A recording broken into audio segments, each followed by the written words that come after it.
known as AAA games. And our major titles are World of Tanks, World of Warships, and we had World of Warplanes. And of course, we have iterations of those games as well, because our games run from, well, they're multi-platform, so there's PC games, there's mobile, there is console, and that can reflect also which iteration or title that you might be playing. And so I won't go into a huge amount of detail of the full history of the company, but essentially it started off in 1998 in Belarus with the Kisly family. And since then, it has expanded to have studios all over the world. So our largest studios reflect where the company started. So in Minsk in Belarus, in St. Petersburg in Russia, in Kiev in the Ukraine, and also we have other cities throughout Europe as well. So Vilnius, Prague, Berlin, London. I'll come back to London in a second. It's Guildford specifically. In the United States, we have Chicago, we have Baltimore, and we have Austin. And in Asia, we don't have development studios. We have our publishing studios in Asia. So they look after the publishing of the titles, as well as content and community management and other types of non-game development related work. And so they're located in places like Seoul, in Korea, Tokyo, Japan, Shanghai, China, and Singapore. And then there is us here in Sydney. And so the brief history of Sydney is we actually began as an organization called Big World, as well as Microforte. And that company essentially was an engine or middleware company that develops the Big World game engine. And the Big World game engine is in fact what World of Tanks, which is the flagship title for Wargaming, was built upon. And so that led eventually in 2012 to Wargaming acquiring Big World. And we are now Wargaming Sydney. So that I mention that because Big World is sort of the pedigree in the company that shows our sort of technical background and the type of work we used to do and continue to do as well. And so as we sit now in Sydney, we have evolved from being sort of a more purely tech-driven studio to being a games development studio. So throughout the studio, we have about 120 people now, give or take. And that's made up of software engineering teams. And we can go into more detail about that later on. But essentially, the software engineering teams might work on either game development or the development of the technology that underpins or supports the games themselves. In addition to those people, we also have project managers, product managers, QA, DevOps, the senior management team, and of course, people like myself in the more administrative functions. So I'm a recruiter, we have our HR team, finance, etc. And so that is kind of the company in a nutshell. And obviously, if there's any more questions about that, we can go into a little bit more detail later. But a quick note on the future of the company and things that are happening at the moment. And as much as we can tell you at this point is Wargaming is producing a brand new title, a new AAA game, and it's being co-developed between London and Sydney. And London, or the Guildford studio specifically, is actually known now as DPS Games, which has been launched, and we are working in conjunction with them in developing that game. Unfortunately, we can't go into too much detail about the game, but stay tuned. It will be, it's very exciting, and it's coming down the track. And so, yeah, now that's the company, and later on, if there's any more questions related to that, because of course that wasn't exhaustive, but if there's more that you'd want to know, feel free to ask a little bit later. So in terms of me, I won't do this too long, but my background is, I think, a good example of the different ways you can get into our industry and indeed our company. So I started off, I'll start at university. I did a Bachelor of Commerce. I majored in Human Resource Management and Business Law. And that took me into my first career, which was in QA. Not QA from an IT perspective, it was in the medical industry. So dealing with things like environmental policies for nursing and health and safety and that type of thing. I did that for about 3 years. From there, I moved to London, and that's when I became a recruiter. And so I was working as what's known as an external recruiter, both in London and then when I returned to Sydney for a number of years. And I worked across a number of different industries, whether it was banking and finance primarily, commercial, etc. And I then made the move to internal recruitment, which, for those of you who may not know, a recruiter can be an agent, if you like, and they can, approach you, represent you to a company, or they can work for that company as an employee. And here at Wargaming, I'm an employee of the company. And so if I reach out to you or you're speaking to me after you've applied for a role, you are speaking to someone from Wargaming. And so what do I do here as an internal recruiter? First off, we recruit people, of course. So we have, that's roughly in two sections. There's experienced hiring, and then there's the internship side of things. And so quickly on the experience side, I'm hiring people that reflects what I described earlier. So software engineers of various stripes, whether sometimes it's more specific to a type of function. So it could be a graphics engineer, it could be a physics engineer, UI programmers, etc. And the roles also can sort of reflect the particular needs of the team or the particular projects that they're working on. And so software engineering recruitment is a big part of what we do. But of course, we are hiring QA engineers, we are hiring project managers, product managers, and a number of different other functions. And it runs the gamut of seniority from junior right up to senior and very senior. And but I think maybe more pertinent today is the internship program. And so we run our internship program twice each year. And essentially we start advertising the first one in January and it runs for 4 months. So they start in March and it finishes in June. And then the second intake actually begins in May. We start advertising then, and that goes for 4 months also. And it concludes in November. And basically, we can go into more detail about that internship program a little bit later on, but we do hire across a range of different functions. It's not the same each time. Sometimes we might have 3 interns, sometimes we might take 2, sometimes 5. It all depends. And we advertise on university job boards as well as the other usual places. You'll find the roles on Indeed or Glassdoor and that type of thing. And the last little piece of my role is I also host and help run the Diversity, Equity and Inclusion group. And so that's a group that meets once a fortnight. And we're broken up into various groups. I won't go into a huge amount of detail, but we cover a lot of different areas of diversity as our studio is representative of a lot of different groups, whether that's on ethnicity or national origin or race, gender, sexuality, socioeconomic status, etc. And we work on various initiatives within that area. And that can include some work with universities. That's the other part of what I do. And I think that ties me in quite nicely to what I wanted to mention about what it's like to work at Wargaming. And the number one thing I think here, our ethos, if you like, is that you can be your whole self here. There's no pretense, there's no, we don't even have, strict, dress code. We don't have to be in suit and tie or anything like that. It's a casual workplace. We all wear our Wargaming t-shirts mostly that we get supplied. Thank you very much to our comms guy, Paul, who designs them.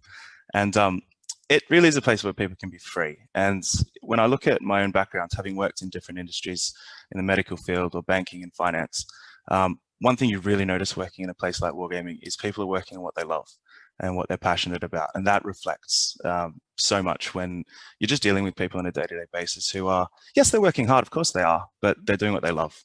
And that has a huge impact on the culture and the way we work here. And so, of course, I'm happy to take any other questions about anything specific to what our working environment is like. But one thing I'll make a very quick note on is COVID. So since COVID started, we did go into lockdown. Well, obviously everyone did. And we went to completely working from home. And we've been doing that now since we first went into lockdown. And gradually we've been moving into a sort of hybrid environment. So at this stage, we're still working out the exact details, but we'll probably be doing something like 1 or 2 days a week in the studio and the rest work from home. So we've noticed there are advantages and disadvantages to working both in office and at home. And we want to get the best of both worlds. And it's also really helpful for our employees as well to have that flexibility. So that's something that we're continuing to work on and concentrating on. But overall, it's been managed quite well. And yeah, we're, I think, in a really good place now and into the future. So I hope I didn't run on too long there, but that's basically it from me. So I will pass you over to Stefano. He's one of our senior development managers. And if there's anything you felt I left out or you want to ask me later, please just feel free to reach out at the end. Thank you very much, Anthony. Hi again, I'm Stefano.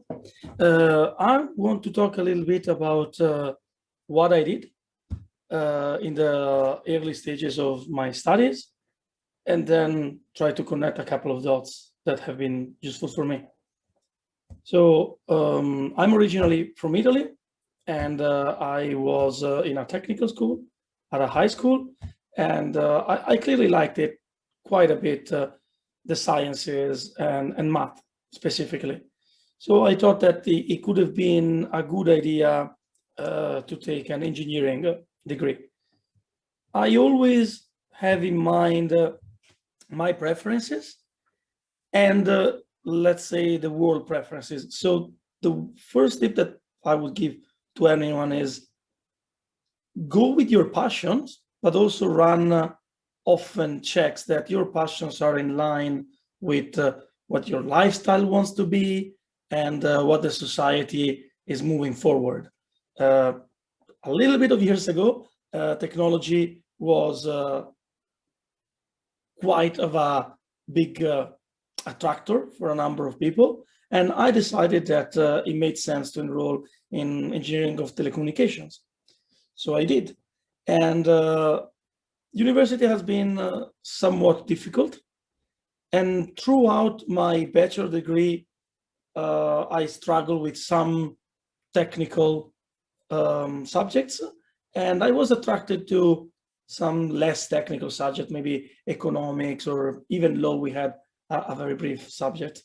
And the things that really changed for me was my first internship. I took an internship in India for 3 months. And there I really discovered that I didn't want to be an engineer. I think that I realized that I didn't have what it takes to be top of the class in an engineering school. And I wanted to find something else. So I graduated as a bachelor, and then I immediately enrolled in a master's degree, again, telecommunication engineering. So that's kind of weird because I decided that I don't want to be an engineer. But I also discovered throughout the years at my bachelor that what we're studying is not only to do one specific job, but gives you a broader range of networking possibility as well. So I kind of understood that I enjoy the technical talks. I enjoy less doing more specific tasks. And I thought that project management could have been something really interesting for me. So I heavily skewed my curriculum in my master's degree towards project management and to try to expand my international experience.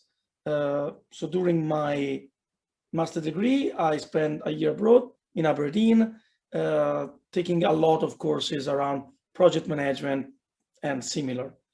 Once I got back, before finishing university, I got basically a job thanks to starting with the internship and then continuing on that track as a project manager for a small company in my hometown. After that, I graduated. So in between my job, then I finished my first job and I got another one in Germany because again, I wanted to really expand my international experience. I thought that especially as a project manager, it would have been fundamental to really understand how things are done and organized in different parts of the world. And that led me to my biggest passion, which is Agile, which is a set of values and principles that allow individuals and organizations to organize in a way that optimize for product and service creation. So I was in Germany, not enjoying too much what I was doing, mostly researching for my next step. And I decided to move to Australia without having a job, just taking a leap, coming here with a working and holiday visa. So I arrived here and it took me 7 months to find my first job as a project manager. So I'm pretty happy that I started my gun and trying to get what I really wanted to. And it took quite a bit of time, but in the end, I was able to make it. I joined a company as a project manager, and unfortunately, that company, after 8 months, had to close their international business. The company originally was from South Africa.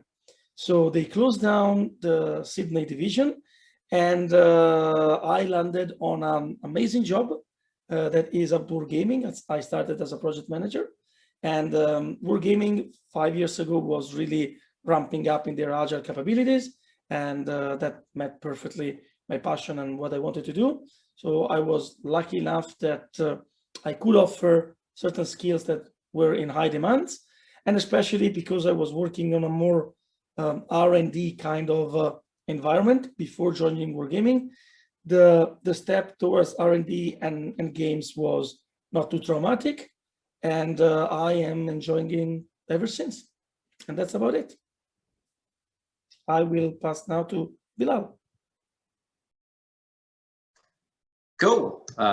Thanks, Stefano. I'm Bilal. I'm a software engineer, senior software engineer at Wargaming. So I'll go through my kind of journey, how I ended up here. So I've always been a gamer. I guess that's where it all started.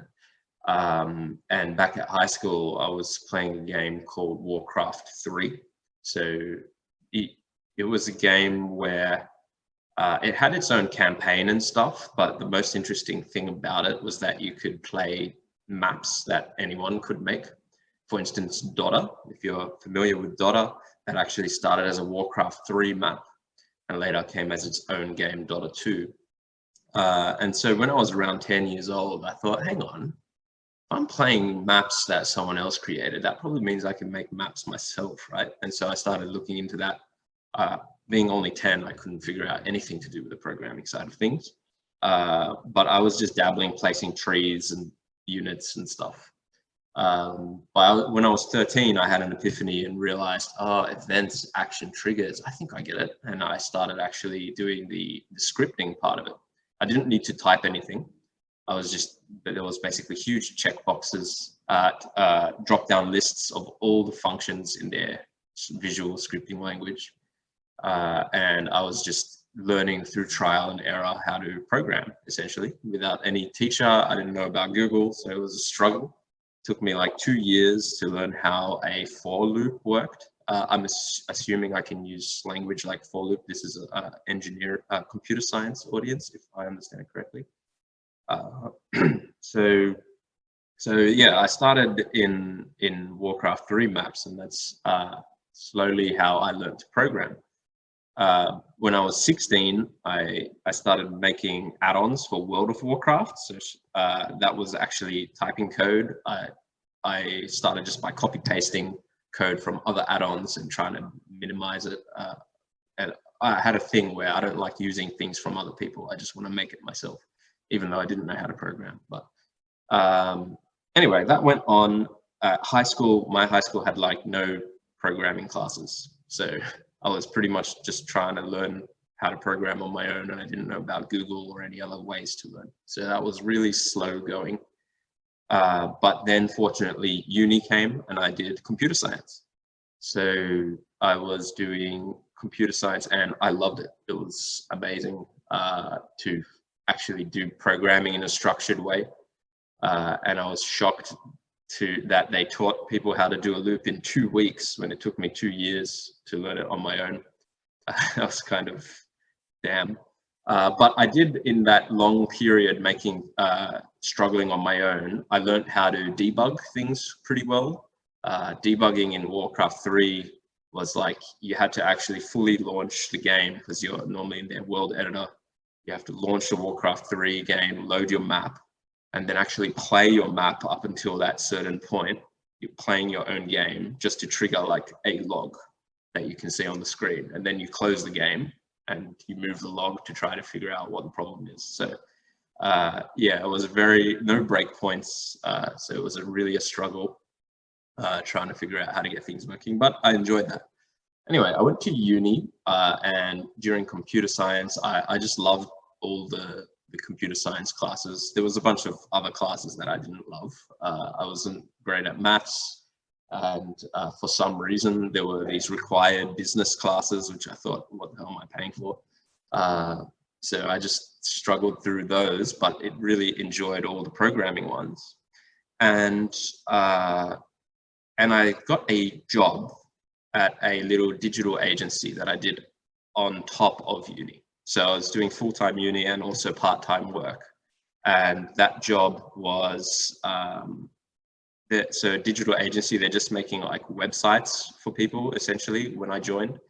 And they were using a system called WordPress then. So I'd never used WordPress before, but I was able to show them that I could program because I'd done it in my own time. And they were pretty desperate for someone to fix bugs. So they're just like, okay, you come fix bugs.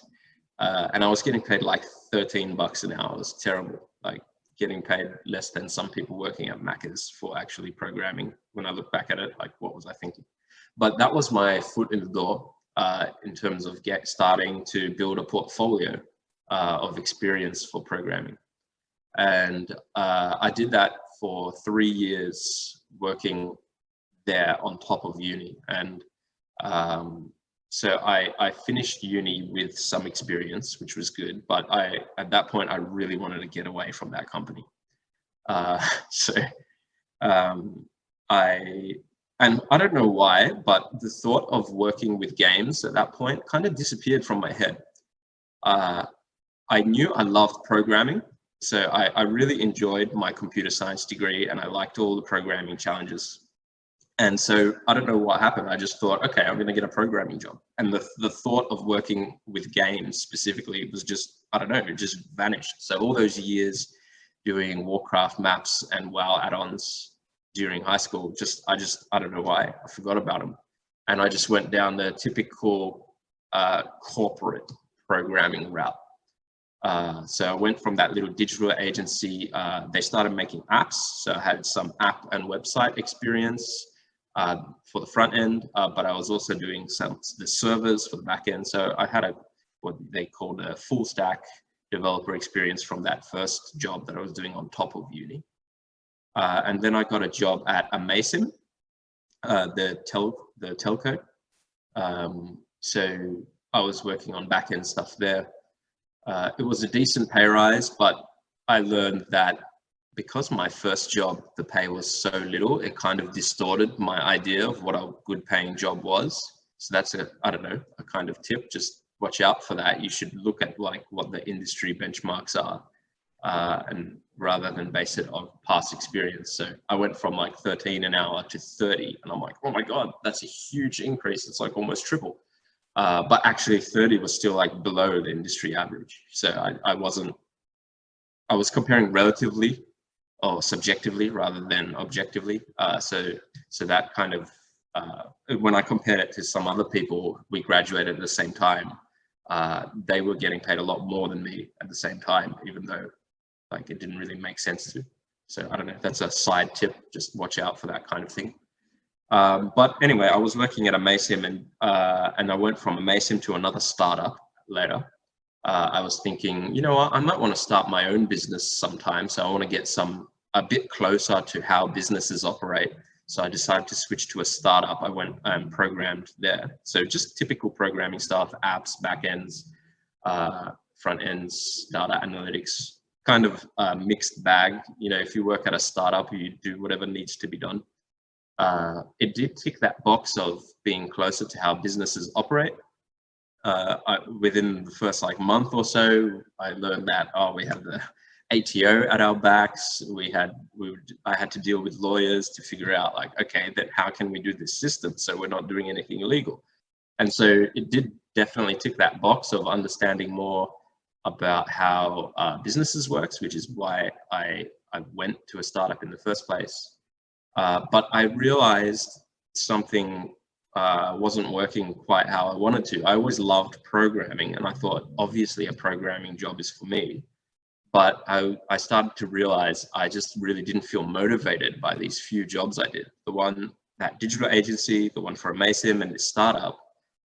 I was like, what am I doing? This is just allowing the whole motivation of all this work I'm doing is just so these people can make more money. And it doesn't really motivate me that much to wake up and have that energy to go to work. And I found this pattern, like, yes, I love programming, but this isn't how I'm like, this isn't it, is it? I actually ended up on that train of thought. I went back to uni. I thought, yeah, this isn't going too well, but I love my bachelor. Like, I really enjoyed computer science. What if I go back to uni? I'll see how that goes. And so I went and I did a research master's, and that was in the topic of cloud computing. So that was a struggle. Doing a pure research degree, it's so open-ended. It's like, you've got this much time, like years, and this is the approximate problem, go. And you're kind of like, okay, cool. So that was more of a struggle than I imagined. And I also learned that it didn't tick that satisfying box that computer science had. Reflecting on it more, the reason I enjoyed computer science is because they were able to, like, when you do your assignments, they're like these bite-sized challenges. They engage you, they make you think, you overcome them, you feel satisfied, like, oh yes, I did it, that was great. And you get that kind of feedback loop, and it was awesome. But in research, it's very different. It's much more open, and it's like, am I going in the right direction? It's hard to even tell sometimes. So that didn't quite work as well as I would have hoped, but I eventually got through it. But the one thing that remained constant throughout all this time is that I really loved programming. And in doing all these jobs and all these things with uni and whatnot, I was always looking out, how can I be a better programmer? I started doing things like programming competitions at home, not to win. I never expected to win because the other people doing it are like crazy.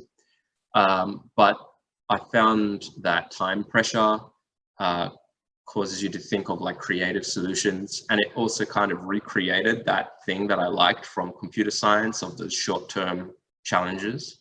So I started doing these programming competitions and just these extra things outside to try to keep growing that programming skill and kind of hone my craft. And eventually that all added up to a pretty good, firstly, portfolio. So I had a strong programming resume, and that added to my confidence. I felt like if I wanted a job, like I wouldn't feel too timid. I know I'm good at programming because I've spent a lot of time being like trying to be good. I don't think I'm naturally gifted or anything. It's just that I put a lot of time into it. I've technically since I was 13 on Warcraft maps. So there was that. And programming, the good thing if you're studying computer science is that it's a hot job right now. Every business needs a programmer, basically. And that's kind of where things started turning towards wargaming. So I finished my master's. I'm like, yeah, it didn't really tick the boxes, and all that corporate programming was like, not really feeling it because I'm just helping someone else make more money. And that's when the thought came to me, hang on, I used to spend so much time. I was up until like 4 a.m. like working on Warcraft maps when I was a kid. Why did I just stop? What did I, like, why didn't I consider pursuing that further? And that's when I started thinking about game dev. And I applied to Wargaming and got rejected. Boom. But in the meantime, I decided to also try making games on my own. So I had a bit of savings because programs get paid well, and I finished my master's, so I had a bit of the clouds had parted in terms of me being busy all the time. So I'm like, you know what, I'm gonna use my savings and try to make a game. So I went full time working. I picked up Unity and just started making a game on my own. So I made pretty much all the possible mistakes people could make with their first project, making it too big, too ambitious, trying to do things their own way, even though I didn't know anything about how to work with Unity. So the game didn't go exceptionally well. And I had to go back to work. I went back to that startup that was happy to have me again. But then I got a call from Anthony from Wargaming, which I previously called and was rejected. But lo and behold, I was in their database, and now I don't know what it was. Now I had some game stuff in my portfolio as well. So, and they contacted me for a UI developer role. So not gameplay programming, but UI programming. And when you think about my past experience, I had done websites, apps with different, all kinds of different frameworks, different programming languages, and I was able to demonstrate that I was good at programming. And so I kind of took this alternative route into wargaming as an engineer. I didn't need to compete with anyone who specialized in game development, because I didn't have that specialization. I didn't study game development.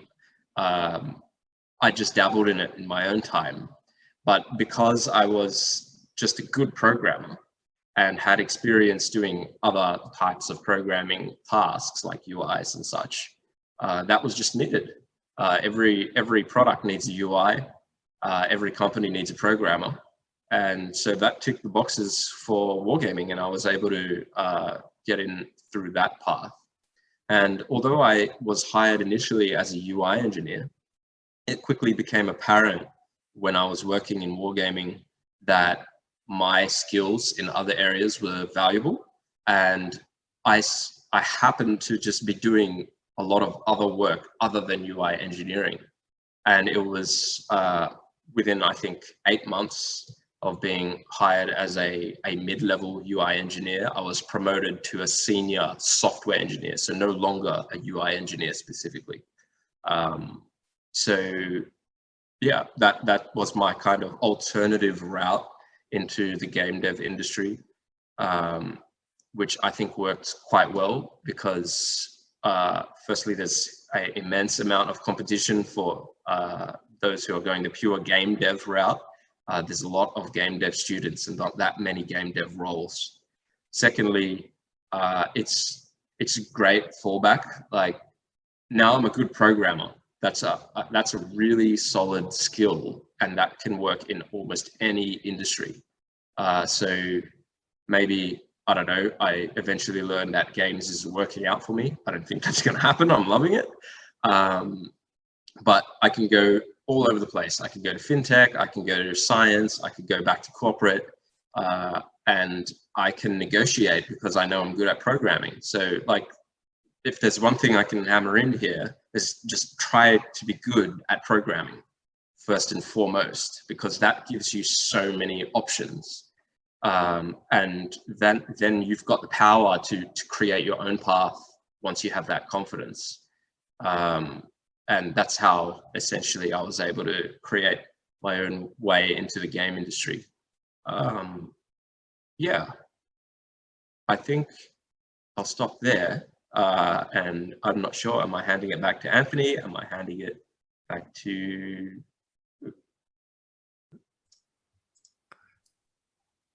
We're still back to Rani, I think. Yeah. Okay, Rani. Yeah. Thank you so much, Bilal, Anthony, and Stefano for sharing your stories and your insights on everything. I think it was really great to listen to.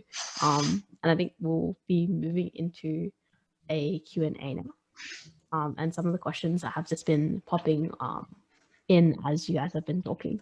So I think one of the most highly voted ones was, what advice would you guys have for someone who doesn't strictly enjoy programming and coding, but still wants to take part in the creative side of game dev? It's a good one. I'll start off with an overall answer to that, and then maybe the guys can build on it. But if not a programmer and more into the creative side, I think I sort of skipped over this accidentally when I was doing my talk, is of course we do have our creative teams. And so in the creative teams, they sort of run in two streams, if you like, which are, one is the game designers and one are the artists. And in a very broad sense, the design teams, there's game designers and there's technical game designers.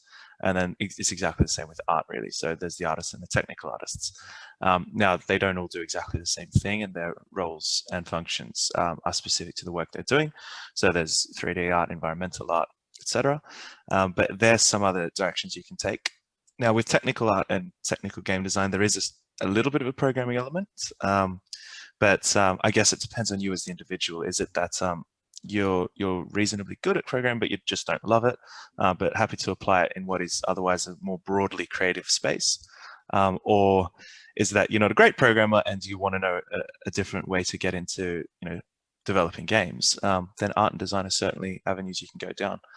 Steph, do you want to build on that and go into a bit more detail? Yeah, sure. So I definitely envy Bilal. Because as a programmer, I think that's absolutely the key. If you like that, just become a good programmer, and then you can really do a lot of cool stuff.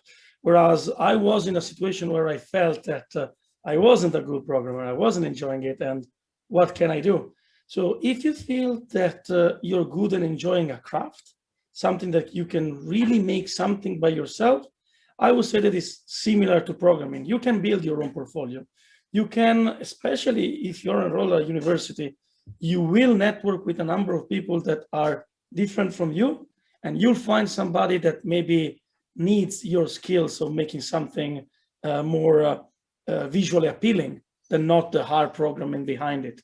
So maybe you can build those type of partnership and create your portfolio of canvas and these type of things. It gets trickier when you are, I guess, the opposite of Bilal. I really enjoyed his talk when he says like, oh, we had also this kind of economics and things that we had to study. I did enjoy that during bachelor, and I did the opposite. So if you're more on the project management side and the product management side, that's a little bit trickier because you cannot really build your own portfolio if you don't have a team to manage, if you don't have a product to productize and these type of things. So in that sense, my tip would be networking is really important, and try to understand really what the job is and what the struggles. Now you can find a lot of things online, and I would really go for try to understand what's the day-to-day is, and really try to understand if that's something enjoyable for you. Like, for example, do you like confrontation? Do you like trying to win an argument? Do you like to put an accent on something? Maybe you could be a hell of a technical seller, something like that. So try really to understand what makes you tick. And if you cannot create your own portfolio, networking, talking with people and getting experiences from the broader internet to see if really that's what you want. And then you need a lot of luck to be very perfectly clear. You need to be lucky in landing a role that is what you thought it would be. Like, as an example, in Wargaming, we have positions that are called project management, and they are so different from banking, or very different from Atlassian. So very, very difficult to put a label. Whereas if you're a technical artist, more or less the specs are very similar, even across industries. Whereas if you are more into management or even HR, I imagine, it's a little bit more read exactly what the job description is and try to understand and talk with people. Ask to go out for a coffee. Try to understand people that just started their career, what they're doing. That's what I will say. I've just got one more thing to add, which is that horizontal movement is possible using Wargaming as an example. We've got a big focus on individual development here, and the individual would be you in that case. What are your goals? Your goal could be to change role. So I, for instance, at one point was considering switching to a game design role, which would be non-technical. I know a few people, a few colleagues of mine who have done switches from technical to creative roles. So especially for roles, like you need to be realistic. Is it a role that is difficult to get a job for? Because there are There are some where the demand far exceeds the supply. And art is a typical example where I think there are a lot of people who want to be artists, but not as many jobs. So it might be wise to get a secure job at a place that supports that horizontal movement. If I had the goal of transitioning to being an artist in wargaming, the individual development plans that we do here would actually help me achieve that, and I may be able to switch within wargaming with the same company, which would be amazing. Yeah, there's lots of options on how to do that. So it's good to have a think. Yeah, that's me. Awesome. Thanks so much, guys. And I think a question that's come in that's kind of related to this is someone asks if they're interested in both the technical and the creative side. Sort of what roles would you recommend for them? I have that. I wouldn't recommend a role. I would recommend really looking carefully for a company that truly invests in people. And there are many in Sydney, for sure, that especially, for example, allow people at internship level to discover things. We do an internship program. We have an internship program. And we typically require you to pick for what you are interviewing, and then we go with that. But then we welcome during the internship you to try and understand if this is what you really like. And I heard that there are other places, like for example, an ex-intern of mine went to Woolworths to do another internship, and it's fantastic. It's a 18 months long internship where you will need to rotate. You will need to do a number of jobs and activities because it's in the best interest of your employer to get you in something that you're really motivated. So look for companies that really allow and make it a big point of like, okay, if you're junior, we really want you to understand what you want. The day that you become senior, it becomes a little bit more tricky. So companies that allow that at a juniorish level maybe might not so be flexible later on, but there are still companies that allow that. So do your research on the company more than on a hybrid role. That's my take. Yeah, I guess I'll just refer to the specific, if going really for something that is a hybrid of the two. I mean, technical art jumps to my head because it's using technology to produce art. But I think Stefano has a good point where if it's not that you literally mean a hybrid, but you're not sure which side you're talking about, then it is important to explore that. But yeah, if you literally mean the hybrid, then tech art jumps to mind. Awesome. Thanks so much, Stefano and Bilal. And on that, someone asked, would you guys know what the day-to-day development process is like for technical artists and what you could do to become one? I don't know what the development process is myself. The only thing I could say about becoming one is to do it either in your own time, find ways to do it, collaborations, start building a portfolio, even if it's just on the side portfolio on top, and then that's like at minimum do that and find other ways. So yeah, that's me. Yeah, on that line would be master the tools. For sure, it is really important that pick one. I believe that the majority of the one, like Maya, 3D Max, there are so many, you can get free licenses that gives you the actual whole package. It's just that you cannot use them to create something that you will sell or something like this. So if you want to start in that type of career, just become an expert on a couple of tools and make your own stuff, and that would be invaluable. Amazing. Thank you, Stefano and Bilal. All right, moving to another topic. So the next most highly voted question, an anonymous asks, I would like to be part of the industry, but from the computer science side.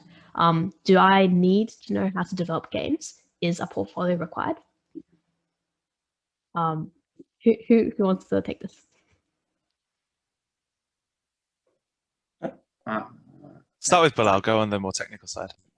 Yeah, sure. So you definitely don't need a game interest.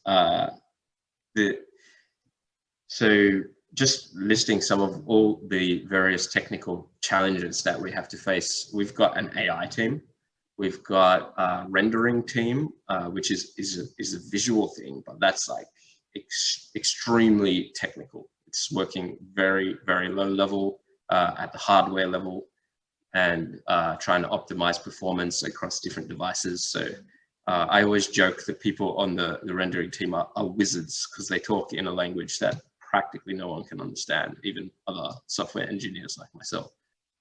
So there's a really wide gamut of engineering tasks, and gameplay is actually just a small part of that. So I'd say there's more non-gameplay technology than actual gameplay technology. Yep, I would say that's definitely true, especially in the Wargaming Sydney studio. The only thing I would add to that myself is on the question of extracurriculars. So no, you don't have to necessarily have experience in having developed a game or participated in a game jam or anything like that, but extracurriculars in whatever your space is always going to look good.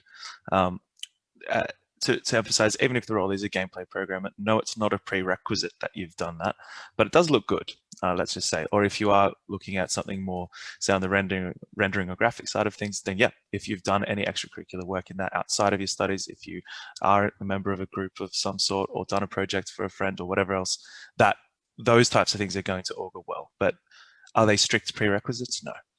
One thing that I would add is an interesting game is important, in a sense that obviously extracurricular activity, it's even better, but if you do play a game or multiple and you enjoy it, it would be important to bring it up in your cover letter, or if you're lucky during the interview, and maybe showcase your kind of take on the game. And yeah, if you want to enter in this industry, you should have somewhat a passion for the industry itself, because it's quite niche, and we want to have that extra passion of people that enjoy games and play often games. Yeah, I think it's a good sign of motivation, because one of the things when hiring is we want to find people who appear to be motivated by the job. We don't want to hire someone when we're scared that they're just going to be like, eh, why am I here? So in that regard, it's definitely a good thing. But I think it's not a be all end all. I mean, I know some colleagues who aren't gamers, just not interested. So there's the possibility without being a passionate gamer, but it does help, like as Stefano mentioned, if you are, you should bring it up, because that is a sign that, okay, this person will be able to also connect with our players. You'll be able to empathize with how the work you're doing will affect the players, which is good, but it's also a sign of another reason you'd be motivated to work in the industry. Awesome. Thanks, Stefano, Bilal, and Anthony.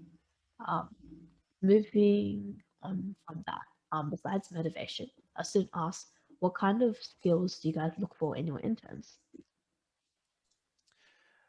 It does depend initially on which role it is. So we do, when we do our internship programs, most of the time we'll have a software engineering intern.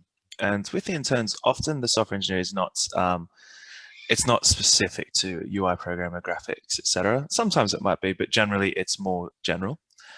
So very much what Bilal and Stefano have spoken about applies directly to interns, whether you're applying for a role or you're applying for the internship program. Everything they've said remains true. What I would say overall from the stage of the recruitment process is well-roundedness.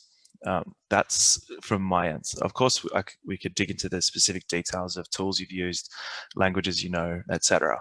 But it's well-roundedness. So looking at, yes, did you get good marks? But again, that's not the be all and end all, but good marks are good. Whether you've got extracurriculars, attitude, things that seem basic, a well-written CV, addressing the role, why you want the role, having a cover letter.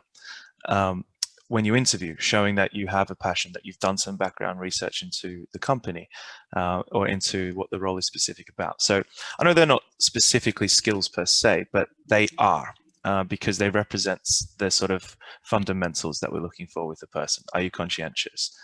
Do you work hard? Do you think outside of the box? Have you thought about how you're going to separate yourself from the other applicants for the role? That kind of, let's say, lateral thinking is a skill set that we do look for. And if you can bring that to the table.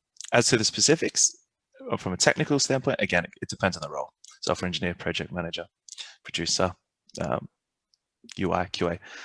So maybe if Stefano and Bilal want to talk about any specifics for some of the internship roles, but yeah, that would be I would mine. like to expand on that in the sense that I want to be very, very pragmatic. Out of uni or towards the end, you just need to get some experience. So it comes down to like, why do you want this job? Man, I want a job. And that's understandable. But be truthful to yourself. Try not to shoot for quantity. And I mean, 3 applications a day, it's plenty. It's really plenty. And try to understand also which one do you want to give more importance to, and create a better cover letter. So being prepared is really important.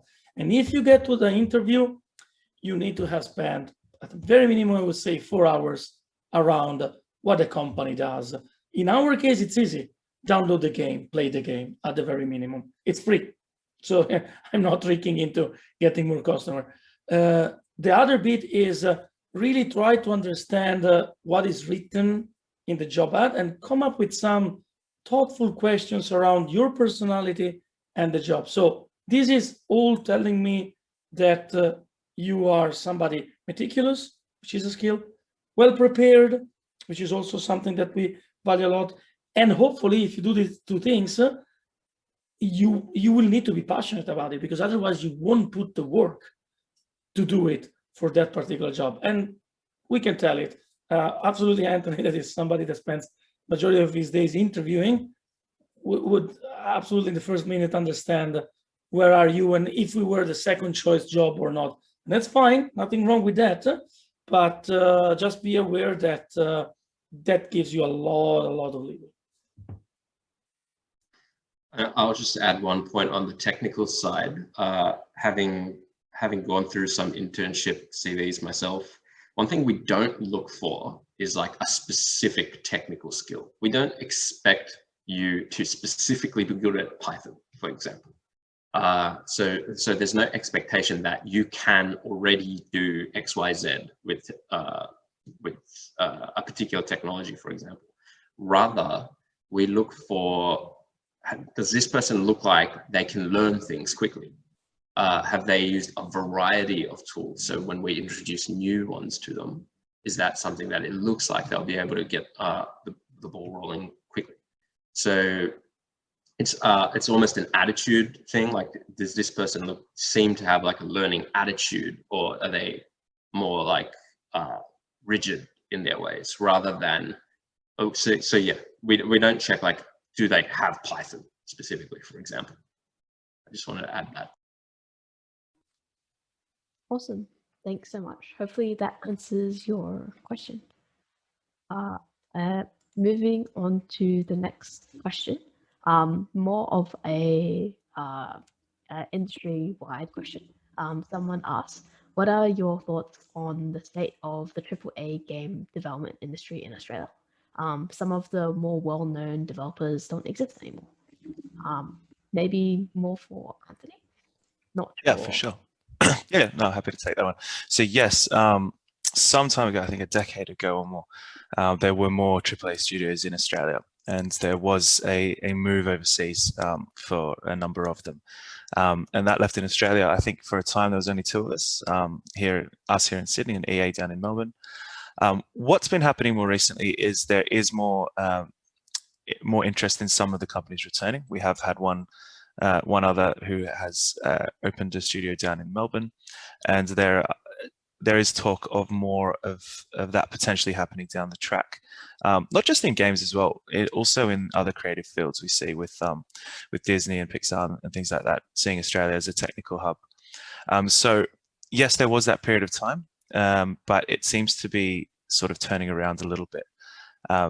So long term, it's looking solid, and we are also in conversations when it comes to government funding and things like that as well, which helps boost the industry too. No word on that at this stage, but conversations are currently happening, and Wargaming is helping out with that too.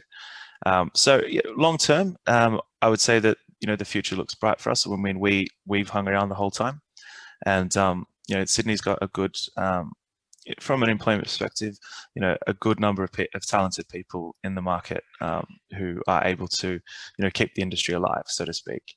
In terms of the AAA gaming industry, I'll just probably make a note on COVID as well. It's one of the few industries that actually has done reasonably well during this period, and it's not something that we don't shout it from the rooftops, because obviously it's a sensitive time, and a lot of people have had unfortunate circumstances with COVID.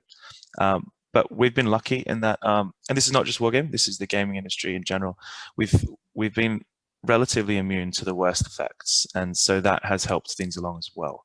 And so Wargaming is no different in that way either.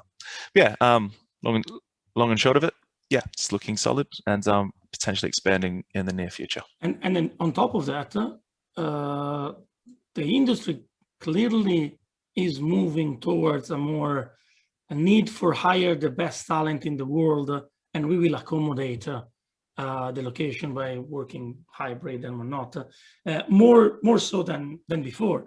So I would say that in Australia there is a lot of talent, a lot of people that maybe choose a different career, but now that things are moving up again, there will be, I would predict that in the next 10 years, we will be back like it was 15 years ago to have important titles, important things done from Australia, because it would be easier to get also the missing points that maybe a developer cannot find. Awesome. Thank you so much, Anthony and Stefano. Great answers. Moving on to the next question, I might put the next two questions together. So someone asks, how difficult is it for a newcomer to enter the gaming industry? And someone else asks, like, for someone looking to break into the industry, what computer science classes would be useful? I'll take the first part there in terms of how difficult it is. I mean, the truth of the matter is, without sugarcoating, it is competitive. And this is true right across. This isn't just our own industry. This is true whether you're talking in fintech, finance, banking, etc. Look, it is competitive. There are some, in the experience market, there are some really talented people out there, and from the perspective of juniors, there's a lot of talented students coming through. When it comes to games, being one of the only AAA studios in Australia, that also does make things a little bit more difficult, of course, because high number of talented students, and then only limited spaces. But in saying that, it's certainly not an impossible dream, and it's not one of those things where there's only one pathway. I mean, Bilal's story and Stefano's story are exemplars of that. And so sometimes it's getting through the internship pathway. Sometimes it's getting in as a junior after having worked a year or so, or however long in another industry. Sometimes it's taking the internship after a couple of years in industry. So it's one of those things that I'd really want to emphasize, even though it's competitive, it's not, one shot only. So keep trying. Sometimes, I'll be honest, sometimes we hire people and we've had to say no to really talented people in the process because there's only one role. And so often those people end up finding their way in. And so stay persistent, keep trying. And yeah, I mean, these two guys here are a testament to that. Absolutely. I would like to expand on that. The industry is niche. The industry makes also a lot of money for the players that are able to be at the top. So the bigger kind of game developer, they're doing really, really well compared to telco and other things, which means that you need to be well above average. So pragmatically speaking, if you feel that you have a passion for certain things, it's good. Hopefully you will be able to do some side project that can give you some more exposure to something that is important. But most of all, you need to be good. You need to be good at what you're doing, because this industry in particular is very competitive, hectic, and it will require you to be in the 28th percentile at the very least, I would say. Whereas other industries, they just need more people because they are doing, it's also extremely innovative as an industry. So whereas there is a lot of innovation, you need to have smart, committed people that love what they do. So again, as Anthony said, don't get disheartened, do whatever you can. If you take a job in a bank, it's not the end of your career as a game developer. You're going to learn good things. You can always mingle with people. You can come to meetups and these type of things, create your portfolio. And every time that there is an opportunity, just ping, see where do you fit. Yeah, I'd second that. One extra perspective, it's a bit pessimistic though, compared to say fintech and all the corporate programming, there are almost colleges and universities almost dedicated to training game devs, but there aren't that many jobs for them. So there's actually a lot more demand, a lot more people who want to get game dev jobs than there are people who want to get any corporate programming job, compared to how many companies need corporate programmers versus game dev. So what I'm getting at is doubling what Stefano's saying. Don't put all your eggs in one basket. Like you can target game dev and you can do things to continuously take steps towards that, like going to meetups, like he said, side projects. But especially if you're doing programming, that's a skill that isn't game dev specific. So you should be able to live comfortably while going for that, while trying to find a way into the industry. It's not a, I remembered I had a thought about the second question, but I can't remember what it is. Could you please remind me of that? Yeah, no worries. So it was what sort of CS classes would be useful for someone looking to break into the industry? Or the other one was how difficult is it for newcomers to break in? Oh, sorry, I missed that other one. It was like a loud car. Sorry. Oh good. So what CS classes would be useful for someone looking to break into the gaming industry? So I think they're talking about like university classes or college classes there. Yeah. Well, thinking about computer science, it's basically anything with programming. I mean, that's what I did when I went through uni. I was like, I went basically for everything I could that had some form of programming. I don't know what it's like for you guys. I was at UCID, but there was a bunch of non-coding specific classes, which were kind of like, I didn't really understand why are they even options for computer science. I guess some that might be relevant, even though they're not programming, is like some of the math ones. If you want to get into gameplay programming, some maths could be helpful because you have to think of things like trajectories, maybe AI for bots, how do they move, things like that. But I think overall, just be a great programmer as much as you can, if that's the path you want to go down. If it's a different kind of job you're looking for, then that would change things. I don't know the specific classes available, but just think of what you want to do and just pick the classes that would benefit that as much as possible. Yeah, awesome. Thank you guys.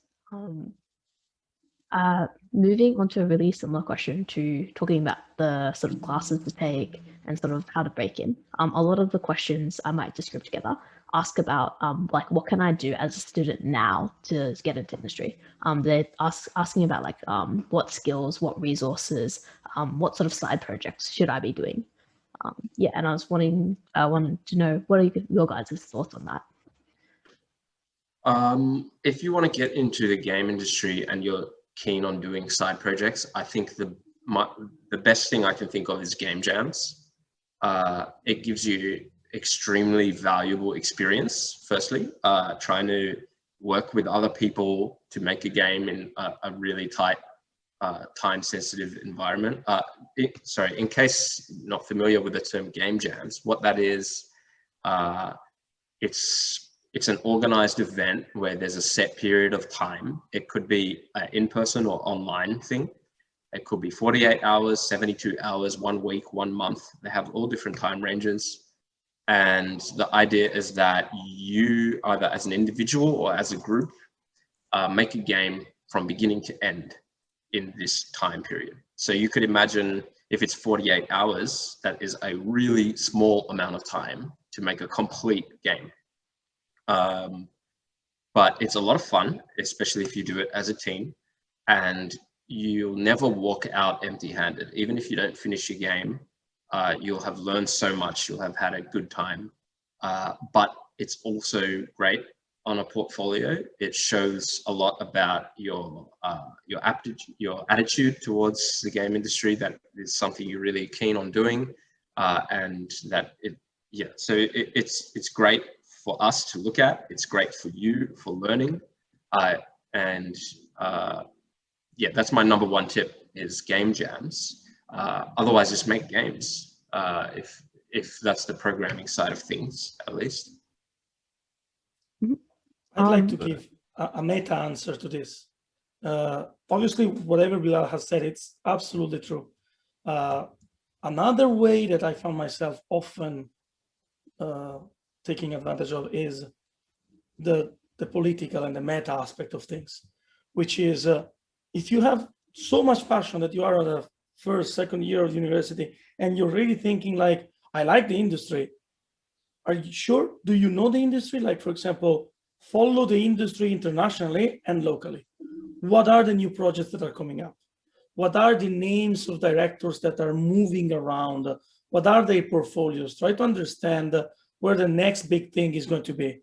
Try to connect with the people in forums or not, with those studios.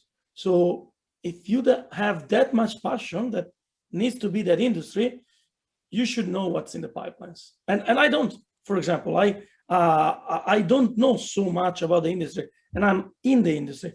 But if you have that passion that you're still years away from a degree, and you already decided like, oh, it would be so cool, make sure that you understand why it would be, and do you know what do they do, and read and try to get those informations, because it's really there that you're going to know before anyone else, oh, there's going to be an opening, 10 jobs for that particular thing, and I know the person, I can get an interview at the very least. Amazing. Stefano and Bilal, would you guys recommend any particular resources for learning these things?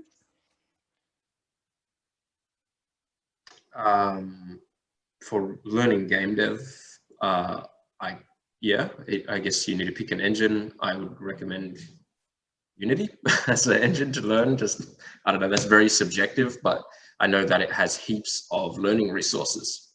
And an example, you could get a online course and it could be like maybe 10, 20 bucks. And that's something you can do in your own time. And that's a structured way of learning.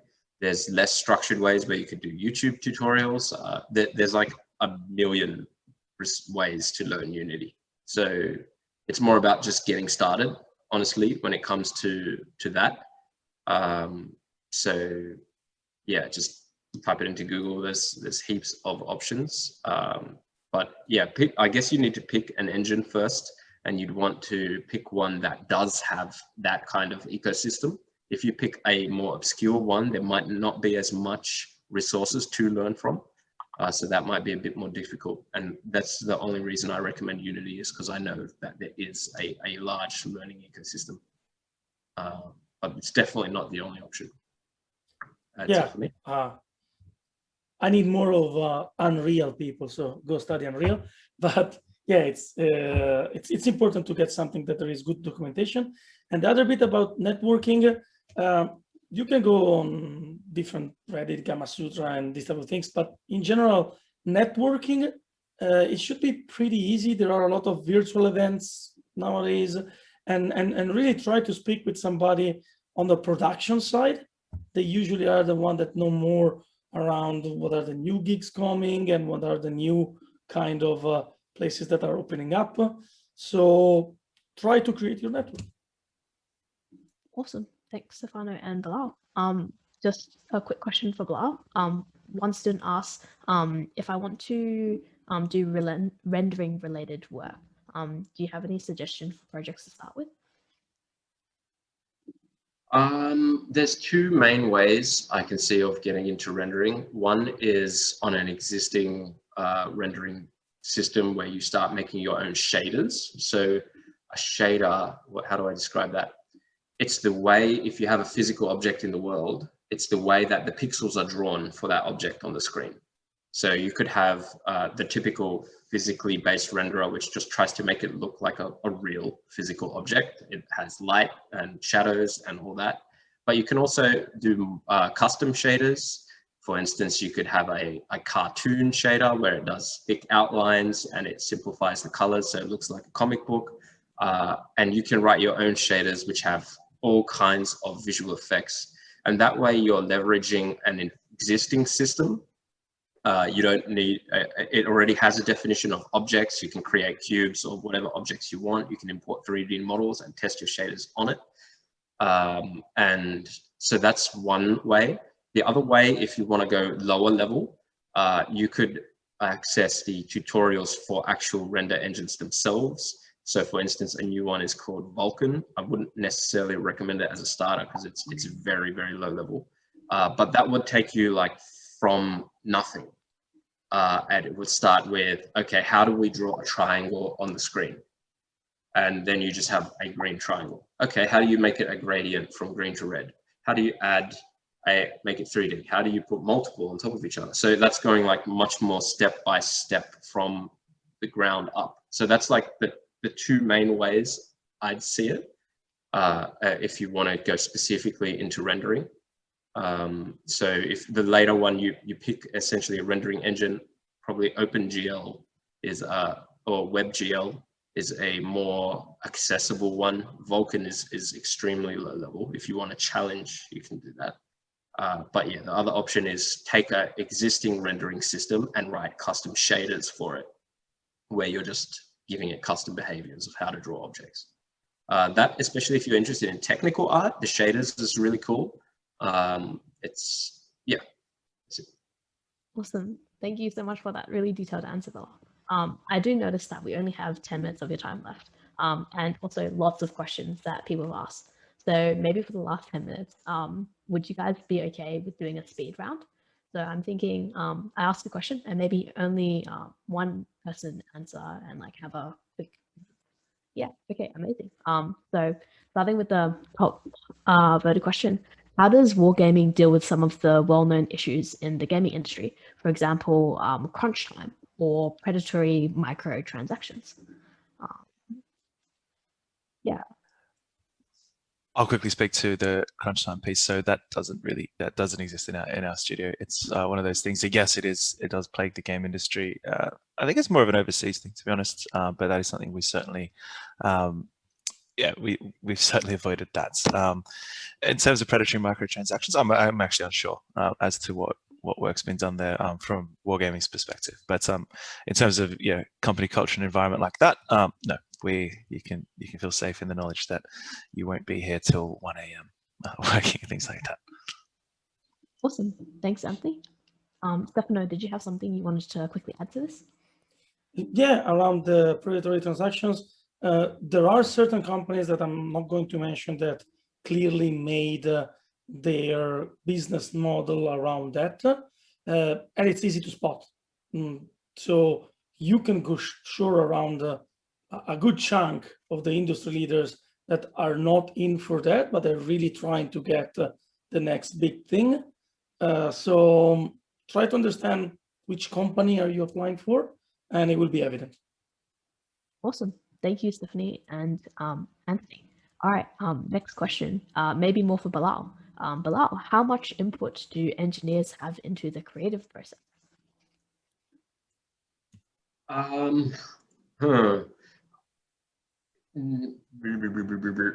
I guess they're always part of the higher level discussions, especially around feasibility. So it kind of comes, there's an idea and there'll be, like I say, concept sketches or whatnot, and then there'll be a bigger meeting and people would kind of, that's where they'd be able to express like their concerns or whatnot. They wouldn't be, I'm not sure, Stefano, if you've worked with teams more close to gameplay than I have. I think that I have quite a bit of an insight. So I would like to say that we hire people that their job, their 90% kind of task is making sure that we have an environment where everybody can contribute. So that's the job of that person. So from a technical point of view, I think that it's incredibly important to have engineers that want to contribute to the artistic point of view or the more creative side. And the way in which you have to contribute is you have tons of possibility to challenge and ask questions and go like, why that color, why that shape? Are you trying to bring up these emotions? And if you don't feel it that way, just voice it. You're not representative of our customer base, basically, probably, but you can always voice it and it will be very, very appreciated. And it will give you also very good credits to become a better engineer. So I think that people can participate a lot into the creative kind of. One last caveat is like, if by that question you meant like, oh, would I be able to pitch ideas for a new cool concept of a game? Well, then you have to understand the level of things. Certain things are decided further away maybe. But creative in general, yes, tons of possibility to influence that. Awesome. Thank you so much, Bilal and Stefano. Next question, maybe a bit more on the fun side. What is your favorite tank line in the world of tanks, and any tips for hardcore players? So specifically, I believe that among the three, I am the one that plays a little bit more World of Tanks. And yeah, World of Tanks is a hardcore game, and you need to know your tanks, you need to know your maps. My specifically, one of the tanks that I enjoy the most is the Mouse, which is a tier 10, which is the biggest possible that you can achieve. And yeah, if you really like those type of games, you really need to be able to dedicate a lot of your free time to it. And I pick one at a time. I'm not able to follow more than one obsessive hobby more than one. Oh, awesome. Thank you, Stefano. And I hope that answers the hardcore wargaming fan in the room. Great question. All right, next question. What do the teams look like at Wargaming? Is there a programming team, a render team, creative team? And then I might pair that with the question after that, which is what are the general procedures of working in the gaming industry? So I think what the students here are trying to ask is what does the projects at Wargaming look like? How do you guys work together? Oh, I want to take this. Has to be cross-functional. This is my biggest battle in life. So teams, to be creative, to come up with solutions that are valuable for the customer, needs to be cross-functional. They need to have people that have skills, if not entire people dedicated to one aspect, is art, gameplay, more hardcore stuff. Obviously depend, we have certain very specific projects that requires mostly hardcore back-end engineers, but we try to have always well-rounded teams that can take A to Z of any problem. And typically a problem is never only technical or only creative. So highly cross-functional. Awesome. Thank you, Stefano. Cool. And one question that's just raced to the top is, what are your guys' thoughts on the next gen consoles? What sort of gaming experiences will now be possible with the extra horsepower of the PS5 and Series X? I think it'll be a lot closer to computer, firstly, which is really useful. Another thing that they have, which computer doesn't actually, is a lot more stuff to help with recording the game while you're playing, and that can help for sharing. Like if you have epic moments, there's like dedicated cards on the consoles for doing like background recordings all the time, which is something, it's not only in next gen, but it's coming up it's developing more. So there's going to be more emphasis on sharing your moments with others, which is cool. So yeah, that's one particular thing we're working on, and in general, just making games look and feel more awesome, run at a faster frame rate. You know, the typical nice things. Awesome. Thank you, Bilal. Okay. Next question, maybe a bit of a controversial one. Are there any plans for dealing with dwindling player bases? When this happens, how does that generally affect employees at the company? The only experience I have to say is an observation of what happened in one of our other games. I don't think this is confidential because it's kind of happened already. But you know, this is a business, so you look at the situation and you analyze, okay, what's the right move to make here? It's not something that we panic about. You know, it's expected for a game can't just go up for all time. So looking at what we did in one of our games is that we started expanding more of the single, the AI, improved the AI experience. We added a new game mode where you have different ways to play. So you start varying the experience to try to increase the retention for the player rather than expect them to keep doing the same thing. So a bit more emphasis on not single player, but game modes that have less people. So you don't need as much struggle with queue times. So yeah, we still look for ways to give players the best experience we can. It's all about the players at the end of the day. And Wargaming on a global level, they've got people attacking both sides. How do we make new things to bring new audiences to? And how do we continue improving the existing things for whatever situation they're in at the time? Amazing. Thank you, Bilal. Maybe final two questions. What does the R&D section at Wargaming do? Well, that's a trick question, right? In the sense that it would be difficult for us. We are looking at definitely exploiting AI and other type of things. So we have a lot of R&D within each project. So we try to be on the bleeding edge, but speaking about the exact how things, I don't think that we will be able to speak much of it. Mm-hmm. Okay, awesome. And maybe final question for the day, bit of a fun one. What video games, if any, and how many video games do you guys play in your spare time? I play too many. I mostly play Dota, Path of Exile, and I recently got back into Age of Empires 2, the remastered edition. It's me. Oh, interesting. Stefano?